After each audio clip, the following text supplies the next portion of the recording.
Pastor Valmir Andrade, homem de Deus conhecido pelos batistas brasileiros e até por outras denominações, começa seu ministério em Recife durante 2 anos. 2 anos. Olha só. E na sequência vem para o Rio de Janeiro. Eu fui para o Rio, onde eu fiquei 11 anos e 10 meses como pastor da primeira igreja batista em Nova Aurora, Belford Roxo. Deve ter sido uma diferença grande do Nordeste para o Rio de Janeiro. Demais a conta, porque você sai de Pernambuco e você vai para a Baixada Fluminense, que é um formigueiro de gente, né? E uma miscelânea de culturas, que é o Rio de Janeiro, né? Muito grande. Aí depois nós saímos, fomos para a Junta de Missões Mundiais, onde ficamos 3 anos, para o campo de Angola, e viemos então para Cibapa, onde estamos já há 14 anos. 14 anos na Cibapa. Eu acho que aqui Deus começa algo assim extraordinário na sua vida, te mostrando uma nova direção, uma nova visão, focado num estilo peculiar de igreja. Que tipo de igreja foi essa que o irmão começa desde o início pensando e sonhando com a Cibapa 14 anos atrás? Eu acredito, Flávio, nessa caminhada que nós dois temos juntos, e já compartilhei muito com você, eu vivenciei algo inusitado, inovador enquanto missionário da Junta de Missões Mundiais, com o pastor Sabino Tech de Uambo. E quando eu começo na Cibapa, o ministério, eu já começo o ministério na perspectiva de uma igreja mais abrasileirada. Antes de eu usar o termo relacional, uma igreja voltada para o biotipo simpático, amistoso, animador do brasileiro, né? Porque o pastor Sabino Tech, ele disse assim para mim, e eu lembro muito bem disso, ele disse: vocês são meio africanos nas ruas e totalmente americanizados e europeus dentro das igrejas. Vocês precisam mostrar a alegria que o mundo atribui ao Brasil. Então, na Cibapa, eu quis explorar a nossa simpatia como brasileiros, a nossa cordialidade, nosso espírito de contaminar o outro com a nossa alegria típica do brasileiro, e eu chamei isso de igreja relacional. Ou seja, usar a facilidade que o brasileiro tem de relacionar-se com a intencionalidade de apresentar o que Deus é na sua vida. Pastor, nós já viajamos aí há mais de 5, 6 anos o Brasil inteiro, né? Falando sobre Igreja Multiplicadora. Eu e o irmão pastor Fabrício podemos estar em muitos congressos juntos, verdade, né? Verdade. Bênção de Deus, falando sobre essa temática. Mas esse seu background de 14 anos aqui na Cibapa te traz então para esse novo livro, o lançamento desse livro específico com esse título, né? O Nosso Negócio é Gente. Da onde sai esse "o nosso negócio é gente"? Porque virou uma frase, um jargão do Brasil. Assim como eu, alguns outros amigos copiaram a frase e a gente abria as nossas palestras dizendo: o nosso negócio é gente. Da onde surgiu o nosso negócio é gente? Muito bem. Eu acho que eu fui desafiado em um momento do meu ministério por uma pessoa que eu posso dizer que teve uma certa influência na minha vida, quando me perguntou o tamanho do meu sonho. E ele me perguntou qual era o meu negócio. Tentando especificar e ser incisivo, ele percebeu que eu ainda estava perdido. E até que saiu do meu coração uma certeza de que o meu negócio era gente. Então eu respondi para ele quando incisivamente ele perguntou assim para mim: não, cara, eu quero saber qual é o seu negócio. E aí eu, de forma impossível, respondi assim: o meu negócio é gente. Gente complicada, gente difícil, gente limitada, gente que não descobriu o seu potencial, o seu talento, gente que Deus quer salvar, gente que já está salva, gente que é discípulo, gente que quer discipular. Então eu percebi assim, a estrutura, aí quem está me ouvindo precisa ser forte, né? Para aguentar o que eu vou dizer nesse aspecto. Porque eu pensei assim, quando eu pensava no meu ministério, na perspectiva dos eventos, dos programas, da estrutura, do prédio, aquilo me trazia um enfado e canseira. quando eu pensei no meu ministério na perspectiva de gente, veio um teor motivacional ainda maior para a minha vida, porque eu percebi que foi por gente que Jesus morreu e o meu sacrifício por pessoas valeria mais a pena do que sacrifício por estrutura. Então nasce daí o meu discurso de que o meu negócio é gente e isso ampliou a minha visão na dimensão e na proporção daquilo que eu queria alcançar. A gente vive hoje no Brasil Batista um movimento coordenado pelo Espírito Santo de Deus chamado Igreja Multiplicadora. Igreja Multiplicadora tem tudo a ver com a igreja relacional, né? Na verdade, são nomenclaturas distintas da mesma essência. Para ser uma igreja multiplicadora, para ser uma igreja relacional, o negócio dessas igrejas também precisa ser gente ou não? Certamente. Tem que ser. Tem que ser. Não tem como você dizer que você é uma igreja que abraçou a visão multiplicadora, que é uma visão de bênção, que Deus visitou os batistas brasileiros, né, com uma visão discipular, e a visão discipular já é sinônimo de multiplicação. Quando a gente fala de igreja relacional e que a gente fala que é gente, a gente está voltado e preocupado, ao menos falando como nós, eu e você, nós somos pastores. Então, quando a gente não olha o nosso negócio como gente, por gente, a gente passa a ser um executivo da fé eclesiástica e tem uma eclesiologia de programas e eventos, nos mantemos como operadores da estrutura.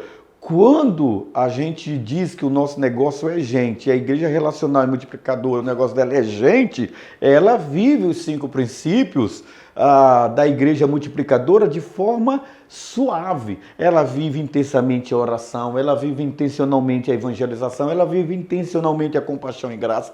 Ela forma líderes de forma natural, no tato a tato, ali no contato, né? No compartilhar de vida, e nasce igrejas por meio das pequenas células, dos pequenos grupos, dos pequenos ajuntamentos que dão sentido ao grande ajuntamento. Então não tem como eu dizer, eu sou uma igreja relacional porque a igreja está cheia. Eu sou uma igreja relacional porque o meu negócio é gente.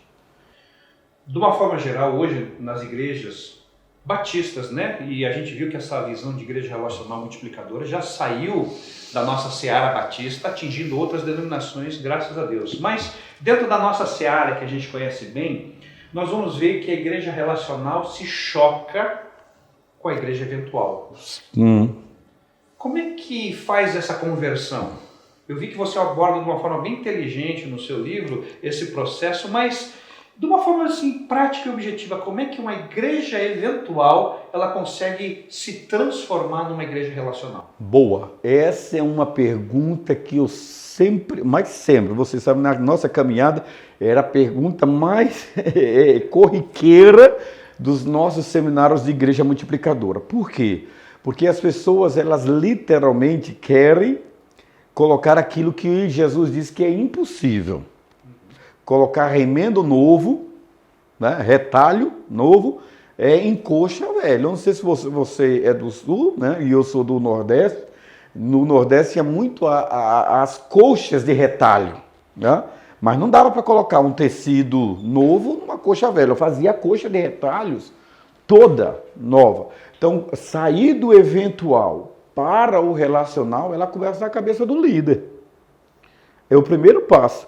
Ele precisa entender aonde ele quer chegar, porque aonde ele quer chegar traz segurança àqueles que o seguem. Então ele precisa pontuar em sermões, ele precisa pontuar em ações que nós chamamos na Cibapa, e cito no livro de eventos pontes. Esses eventos é para quebrar a atmosfera de clausura, ok? E aqui na Cibapa nós chamamos isso de igreja sem paredes, ou seja, a igreja ela é aonde se reúnem os adoradores, mas a casa é uma extensão da igreja. Então, quando nós dizemos que saímos do eventual para o relacional, a gente vê que a igreja precisa voltar aonde ela nasceu, nas casas. E é por isso que muitos dos nossos programas eles estão centrados no templo. O templo é a principal coisa. Ele é a motivação e o orgulho do líder e da comunidade. Veja como esse templo é lindo. Nós levamos 40 anos para construir, né? E a gente vai dizer assim, pois não ficará pedra sobre pedra, né? Então, a diferença do eventual para o relacional parte da visão e do conceito de que nós temos e somos a igreja. Então, quem é a igreja? Sou eu com uma missão, é você com uma missão. Então, essa mudança de paradigma, ela acontece na cabeça do líder e ele constrói passos para que a comunidade desconstrua a institucionalização dos eventos e programas e passe a viver relacionamentos fora das quatro paredes. Essa construção, pastor Valmir, que você trouxe agora, eu percebi no seu livro que possui dois pontos assim bem interessantes e acho que a gente pode explorar eles um pouquinho mais aqui, porque eles vão refletir, quem sabe, a essência de todo o livro. O líder pastor e os liderados. Esses certo. São os pontos fundamentais dentro de uma igreja até para ela se desenvolver. E nós percebemos que muitos pastores são centralizadores. Né? Na verdade, os pastores são formados dessa forma. Né? Eu faço tudo, é ele que está à frente, é difícil o pastor entender o processo e começar a delegar. Como é que, em primeiro lugar, se trabalha na vida desse pastor centralizador que precisa entender que uma igreja relacional é formada pela repartição da responsabilidade e da multiplicação desses processos na vida dos líderes? Boa. Olha, eu e você, né? Nós nascemos e vivemos numa estrutura onde realmente nós preparamos o pastor, o líder, para ele ser o cara que faz. Ao menos eu aprendi assim. A igreja é a cara do pastor, ok? Se a igreja é a cara do pastor, essa mensagem já passava, essa frase já passa uma mensagem de que o pastor ele tinha que estar à frente de tudo. E isso vai na contramão do princípio do sacerdócio universal de todos os crentes. Todo crente é um ministro. Deus deu dons aos homens, é o que diz a Bíblia. Deus deu dons aos homens. Não ter medo de permitir que cada cristão exerça o seu sacerdócio. Esse é o primeiro ponto. Eu não posso ter medo. Segundo, eu preciso acreditar que há pessoas que tenham, e eu cito muito isso no livro, há pessoas que têm na minha equipe dons, habilidades e competências que eu não tenho. E que a diversidade dos dons é que traz saúde ao corpo. Então, quando eu percebo que eu, como líder, eu fui formatado, não apenas pela formação teológica, mas pelo pensamento de liderança vigente em uma sociedade como a nossa, de que o cara é o líder, ele tem que mandar, a gente tem que desconstruir isso e descentralizar, permitindo que os seus liderados participem do processo de construção, a construção daquilo que nós queremos ser enquanto comunidade. Então eu sempre digo assim, e digo no livro, que nós, ainda que havia uma inquietação no meu coração, a centralização, ela foi desconstruída dentro de mim à medida, no momento que eu chamei a turma para ouvi-los e para que nós construíssemos juntos. Então hoje, a Cibapa, ela é a construção de um grupo, de uma equipe, não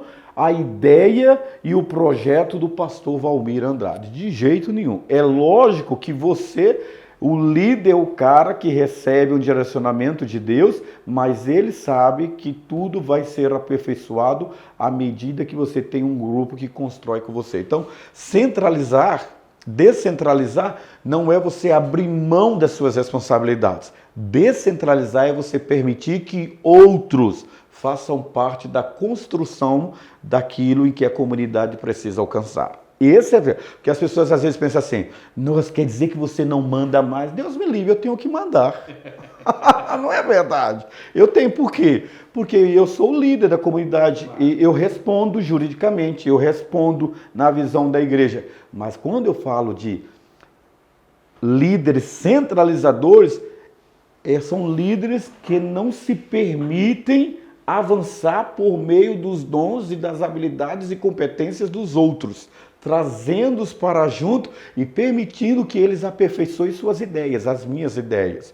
E isso é bom demais. Então, é essa descentralização que eu acho que eu já compartilhei isso com você, né, antes, e dizendo assim para você assim, que todo líder, não tem esse líder que não sofra da sedução ou da possibilidade da insegurança, dos ciúmes, né, de tentar puxar o tapete do outro. Isso é muito normal. Então ele tem que entender que o outro não está conspirando contra ele e não está querendo crescer mais do que ele. Ao contrário, estamos juntos construindo algo maior do que nós, que é o reino de Deus.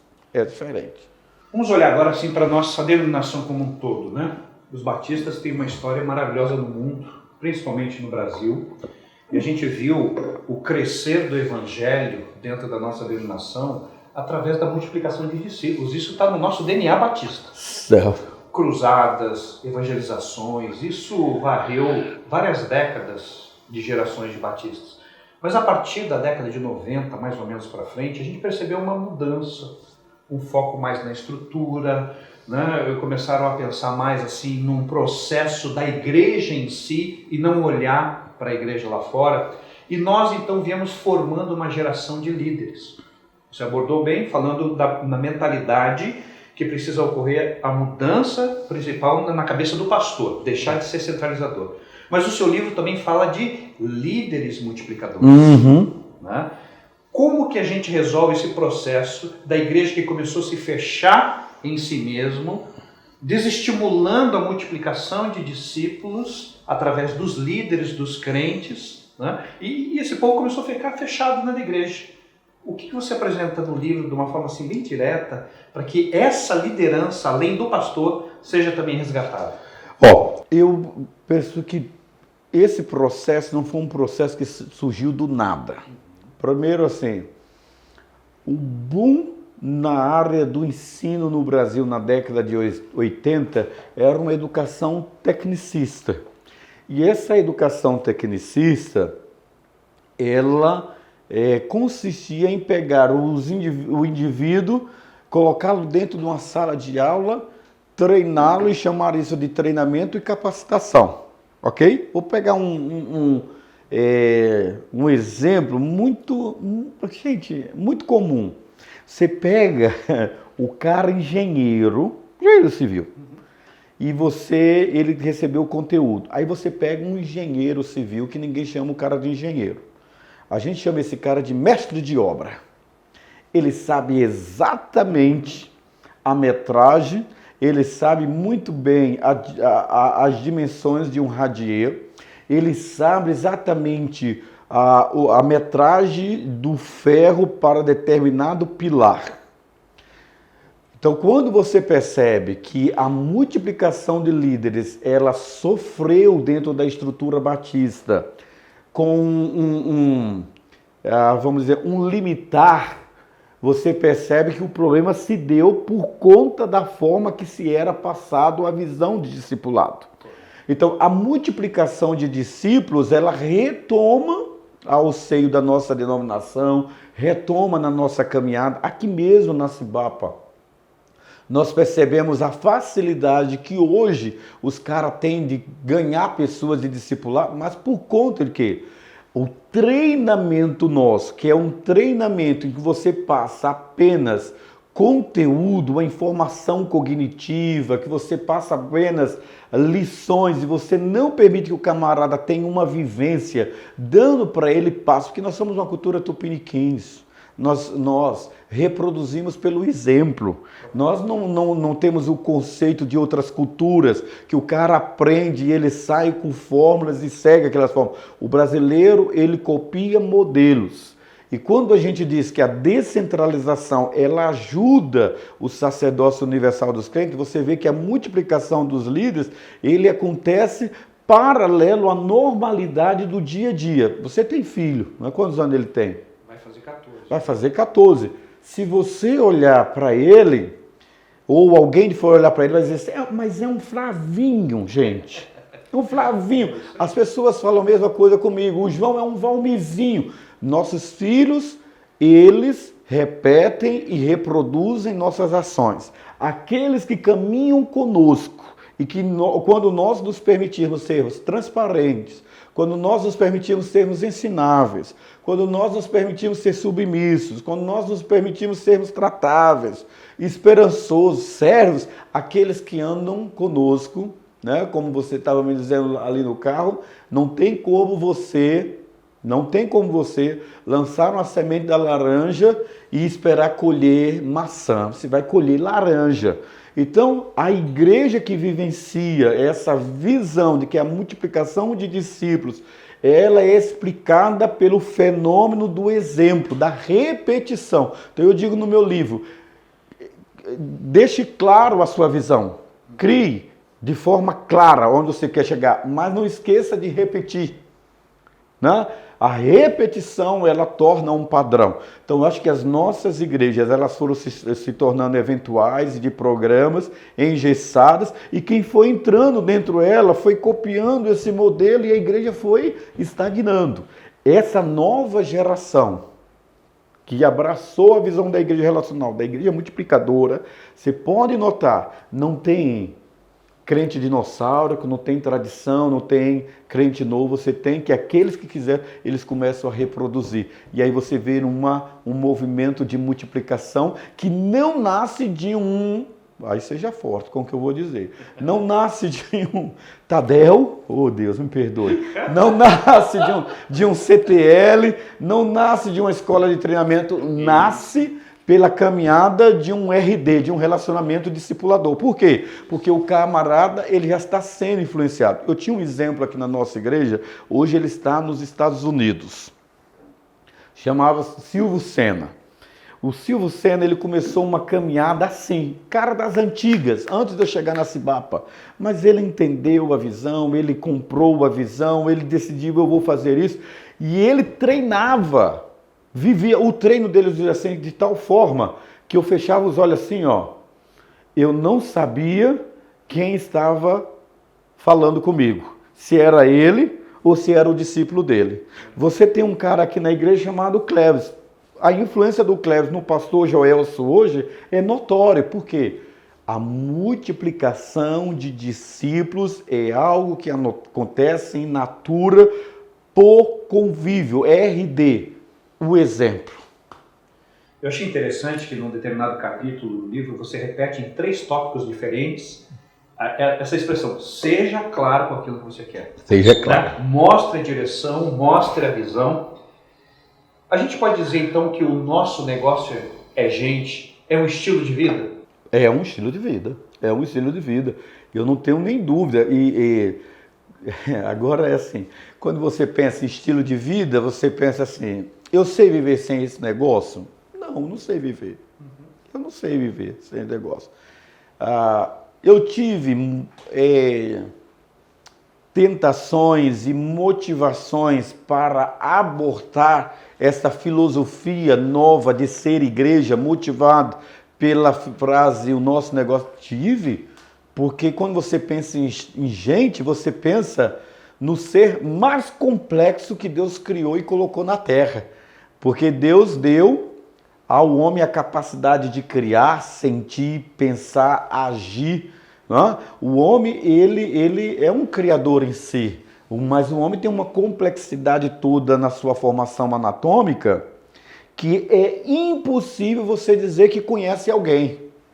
Eu não sei se você já ouviu frase, aqui no norte é muito comum a pessoa dizer assim, conheço minha esposa como a palma da minha mão, conheço meu filho como a palma, ninguém conhece ninguém, porque coração do homem é terra que ninguém pisa, só Deus. Então quando eu digo assim, o meu negócio é gente, é porque Deus não desistiu de gente. E porque eu entendo que o homem teve danos sérios, como consequência do pecado na sua vida, que ele precisa ser resgatado de si mesmo, né? Por ser um ser que se tornou autodestrutivo por causa do pecado, mas nessa visão de que o nosso negócio é gente, é algo que eu posso dizer assim para você, é o cerne de tudo que a gente faz para Deus. Tudo que a gente faz para Deus começa na intencionalidade do próprio Deus de querer resgatar o homem. Então, essa visão de que Deus não desistiu de mim, não desistiu do ser humano, ela me motiva a dizer, nós precisamos cumprir a grande comissão, mas não como programa. Precisamos cumprir a grande comissão mostrando que Cristo em nós é a esperança da glória. Igreja relacional, dá para entender que o centro dessa igreja são as pessoas. São relacionamentos discipuladores que se constroem através do nosso negócio sendo gente. Né? Mas e o crente da igreja? Né? Ele não é o pastor já deixou de centralizar, já começou a dividir com os líderes foram para uma escola bíblica dinâmica ou discipuladora, aprendendo a fazer o processo todo, e aí a gente chega nos crentes. Como que aquele crente que de repente está muito tempo sentado no banco da igreja, que começou a viver e aprendeu a ser cristão numa igreja de eventos e não numa igreja relacional, como é que esse crente vai entender esse processo e a partir de um determinado momento assumir esse estilo de vida relacional e começar a desenvolver relacionamentos intencionais que venham a se convergir em relacionamentos discipuladores? Legal. Eu cito na biografia, né, desse livro, na bibliografia desse livro, o Francis Chan, que ele escreveu sobre multiplicação. E é bacana quando ele traz essa visão que eu e você, nos seminários de Igreja Multiplicadora, vivenciamos isso muito bem. Que aí você percebe quantas pessoas pararam para me perguntar, já impactados, dizer, pastor, eu entendi, eu quero viver isso, mas meu pastor não aderiu. Você já experimentou isso, né? E ele desesperado, eu quero isso, mas meu pastor não aderiu. Cara, não é programa, não era evento. E quando essa massa que está aí foi uma coisa que eu aprendi num tempo de ira, né? E que o povo estava com dificuldade, e o Espírito Santo de Deus falou comigo, escuta, o povo, ele não está entendendo porque foram anos ensinados a ficarem parados e a servirem em ministérios estáticos. E aí eu me convenci disso, que não era por maldade ou por resistência, era por ignorância que o povo não reagia, né? Mas na época que a gente começou a falar de que uma frase do Joel Comiskey, que também cito no livro, né? E David Hiller também cita isso, que nós teremos poucos resultados na multiplicação de discípulos se nós não experimentarmos a metamorfose de transformar membros em discípulos. Porque nem todo membro é discípulo, mas todo discípulo é um membro comprometido com o reino. Então, quando a gente pensa assim, e como fazer com essa galera? A gente precisa ser provocativo. Permite eu tirar o livro aqui, né, e mostrar para você? Se você me permite, eu conheço o autor dele. Nesse livro aqui, eu falo, na página 125, eu conto a história de uma mulher fantástica. É membro da nossa igreja. Uma mulher que é filha de missionário, de missões nacionais. Uma mulher que chegou nesta igreja e ela entendeu que ela era um sacerdote, que ela tinha um compromisso com a evangelização. E eu conto a história da Benilda Homer, como ela começou a orar pelos seus vizinhos. Ela era desafiada pelo pastor dela, Valmir Andrade, a orar pelos vizinhos, e ela começa a orar pelos vizinhos, e ela começa a ganhar as pessoas ao redor da sua casa. Então, não estou falando de programa, não estou falando de conferências, não estou falando de levar a pessoa para a igreja. Ela fez da casa dela a ponte para chegar às casas que estavam ao seu redor. Então, como que aquele crente que está lá, aquele membro da igreja está lá, pode viver uma igreja relacional? Aí é que está. Ele precisa ser ensinado, estimulado, viver os princípios de uma igreja multiplicadora, e quando isso desce ao seu coração, eu tenho outro exemplo de um homem aqui que chegava nesta igreja, depois que o culto começava, e ele saía antes do culto terminar para não falar com ninguém. Não falar com ninguém. Mas a mulher dele, orando, sabe? Falava, pedir a Deus, eu quero trabalhar na obra, eu quero que o Senhor fale com meu marido. Esse homem abraçou, ele se despertou assim, ó. E quando ele se despertou, ele foi um bom líder, ele estudou teologia, hoje ele é um dos meus pastores da igreja, pastor Cleito Paiva, ok? Então, eu acho que tudo começa quando a gente entende que o nosso povo não é inerte. Sim. Eles não foram ensinados. À medida que eles são ensinados e à medida que nós inspiramos, esse povo está decidido a transpirar. Eles não transpiram no encontro de casais, eles não transpiram nos eventos, eles estão chamados a transpirar na visão discipuladora e multiplicadora de discípulos. Com certeza, eu e você, a gente tem esse perfil relacional, né? Eu, quando entrei no Uber para vir para cá, a primeira coisa que eu perguntei para o motorista foi: como é que está sua vida com Jesus? Olha o que aconteceu da minha casa até o aeroporto, 40 minutos falando sobre Jesus, né? Mas você falou uma coisa interessante, aqueles que compõem a igreja e amam a Jesus, eles precisam ser treinados, eles precisam ser capacitados. Aí a gente entra num ponto bem importante, a escola bíblica dinâmica ou a escola bíblica discipuladora. Como uma escola bíblica discipuladora funciona nesse processo de capacitação e formação dessa liderança multiplicadora? Uma boa pergunta. Eu acho que a função da gestão de ensino, e você me fez uma pergunta anteriormente e eu vou responder essa com aquela. Lembrando para nós que nós nos tornamos escravos de estrutura. E nós criamos um currículo, seja forte. Esse currículo era um currículo repetitivo, de 4 em 4 anos. Tinha um objetivo? Tinha. Qual era o objetivo? A doutrinação. Mas a doutrina em si, ela poderia ser acompanhada também da visão discipular. O que faltou foi isso. Então não era a estrutura o problema. O problema foi o currículo que nós criamos de gerar na escola bíblica, não vou chamar ela de dominical, nem discipular, a escola bíblica, apenas um compêndio doutrinário e teológico sem a fundamentação da essência do porquê que eu sou cristão. Então eu acho que quando nós pegamos um currículo para falar de pontos doutrinários, nós fizemos da escola bíblica verdadeiros centros teológicos. E o cara, no pensar em discutir teologia, ele esqueceu da missão, que é ser discípulo, fazer discípulo. Então o que nós resgatamos no nosso contexto, e que eu cito um exemplo aqui? Eu conto um exemplo de um colega meu nesse livro, super bacana, né?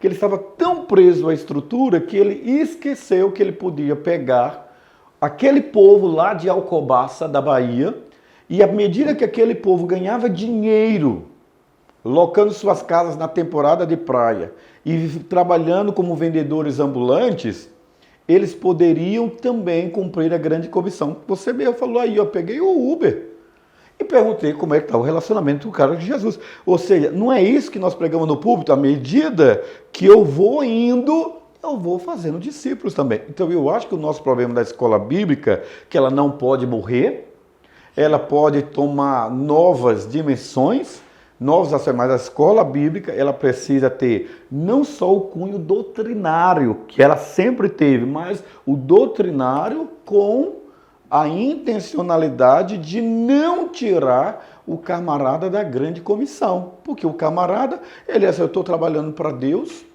eu estou fazendo a obra do Senhor, que eu sou professor da EBD. E o que eu tenho que fazer? Mais nada, eu sou professor da EBD, acabou. Então ali ele não compartilhava a sua experiência de fé, ele não compartilhava a sua experiência de oração, e o que ele ia ser? Ele estava reduzido, como cristão, a uma função de uma eclesiologia de programas. Né? E ele deixou de olhar para fora e saber que o seu campo é lá fora. Então eu acho que nós fomos vivendo uma institucionalização da fé, onde o sacerdócio do crente desapareceu e exercemos funções eclesiásticas que acabou prejudicando a grande comissão, a grande evangelização do mundo. Acho que tanto eu quanto você, nós somos frutos de uma EBD sim, passada. Sim, sim. E a questão dessa EBD, que ela era uma EBD informativa, muita informação, um volume grande e profundo de ensinamentos, mas ela não tinha a formação direcionada principalmente para a visão discipular. E aí a gente incorre em outro problema, porque geralmente essa estrutura educacional estava vinculada a um ministério. Seja forte. Você.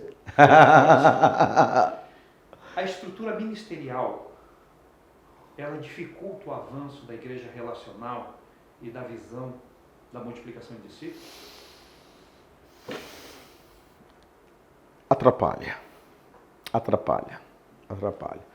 Não deveria atrapalhar. O nosso discurso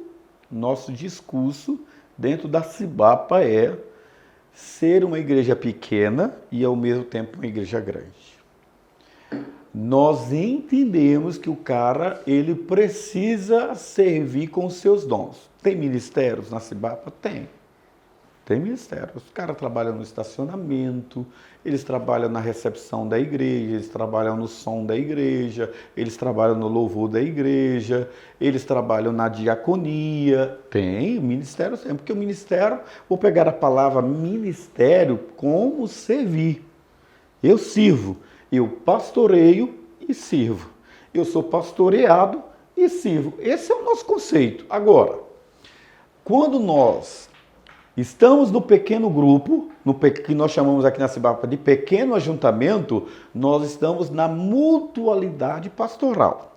Quando nós estamos no grande ajuntamento, nós estamos servindo para aqueles que estão fora do ciclo venham.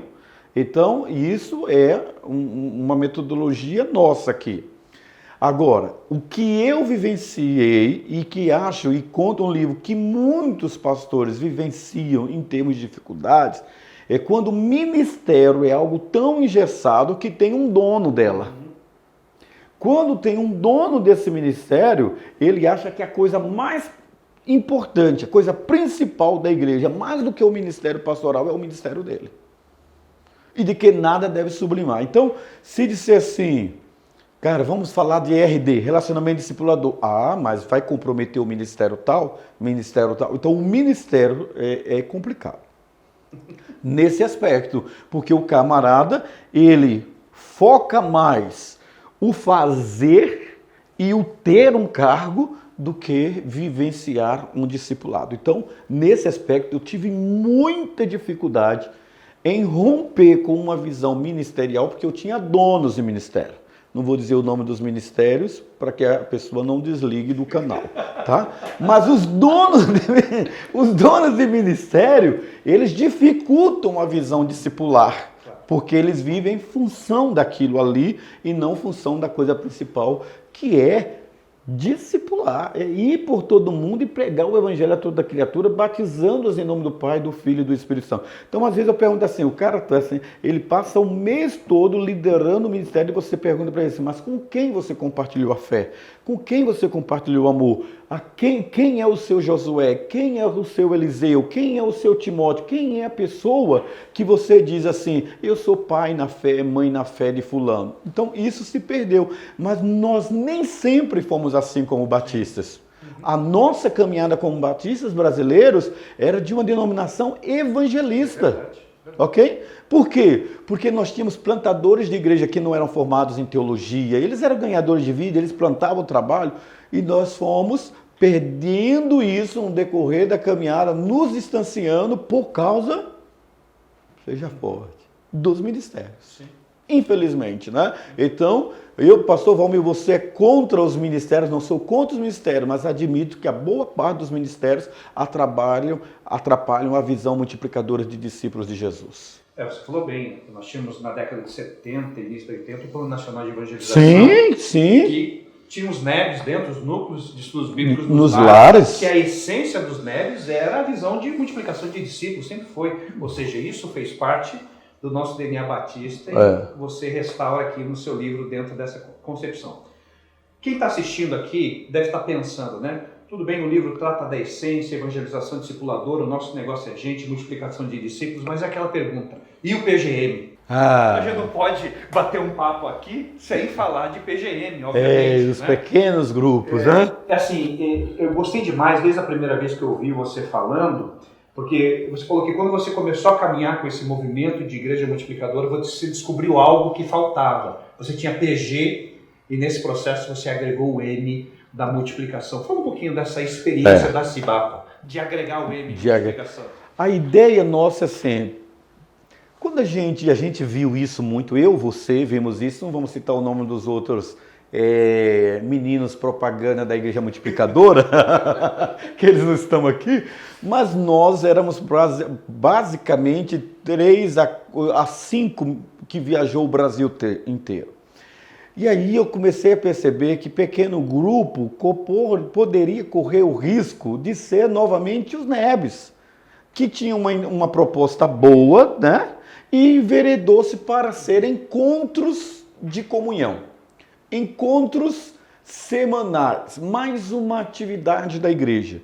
Quando nós começamos com pequenos grupos na Cibapa, nós começamos nesta visão, a visão de evangelizar por meio dos pequenos grupos. Mas, seja forte, querido. Mas, infelizmente, a nossa tendência como batista de fazer as panelinhas santas se tornar apenas encontro e comunhão. E no Brasil inteiro, por isso que eu escrevi o livro também, eu vi muita gente chamando PGM e na verdade são apenas grupos de koinonia, grupos de comunhão. Não vai chegar nenhum. Sabe o que vai acontecer? Vai cozinhar o pastor e comer o pastor. Entendeu? Vai ter problemas. Então, eu percebi assim, não. Pequeno grupo é uma estratégia relevante, uma estratégia contemporânea, um ninho de acolhimento para alcançar aqueles que têm resistência de um templo, aonde nós podemos levar os nossos amigos, mas o PG, ele só tem sentido se ele for regado com a intencionalidade de ganhar pessoas, cuidar de pessoas. Então o que nós tínhamos? É um momento na Cibapa que nós tínhamos PG, mas faltava a intensidade de falarmos da missão de sermos multiplicadores. Célula que não se multiplica, que não se renova, ela vira câncer. E a gente começou a perceber isso. Olha, chegamos a 30 pequenos grupos e a gente não ia. Quando nós chegamos a 160 pequenos grupos, a gente parou de ir. Não ia mais. E a gente, por que está acontecendo? Faltava o M. Eu acho que o livro do Tunala, quando eu peguei, eu disse, puxa vida, a Cibapa tem PG, mas eu preciso ser incisivo em dizer de que sem a intencionalidade de ganhar, nós teremos apenas encontros de comunhão. Nós nos unimos para unir os dons e talentos e o esforço mútuo para alcançarmos aqueles que Deus quer alcançar. Não foi difícil, pastor Valmir? Não foi. Está sendo difícil. Ok? Nem todos os meus pequenos grupos se multiplicam, mas os que entenderam, multiplicam mesmo. Ok?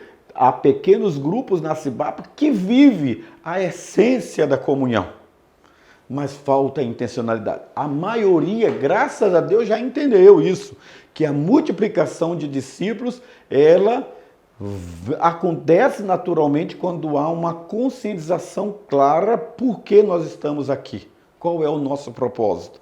E aí dentro dessa visão acontece a multiplicação. Então na Cibapa faltava esse M, essa intencionalidade mais incisiva, mais intensa, mais desafiadora. Então assim, tem uma expressão que é de uma das ferramentas de crescimento de igreja aqui no Brasil, né? Que é meu discípulo amado. Conhece essa expressão? A gente não diz a ferramenta, né? Mas o meu discípulo amado todos nós precisamos de alguém para cuidar e todos nós precisamos ser cuidados. Isso gera multiplicação. Quem não quer ser amado? Quem não quer ser cuidado? Né? E é dando que se recebe.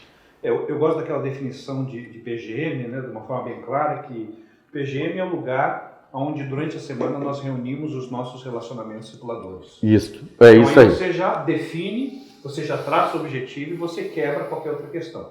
Uma pergunta, pastor Valmir, que nós mais ouvimos nesse Brasil batista, né? Acho que é um momento propício, né, para a gente fechar essa fala de PGM. É possível converter um grupo de comunhão em um pequeno grupo multiplicador? Se é possível? Olha, para Deus nada é impossível. Para Deus. Humanamente, eu nunca consegui. Se você disser, não consegui. Só tem dois caminhos. Você dissolver esse grupo e começar do zero. Essa é a base. Uma é o grupo realmente passar por um processo sobrenatural.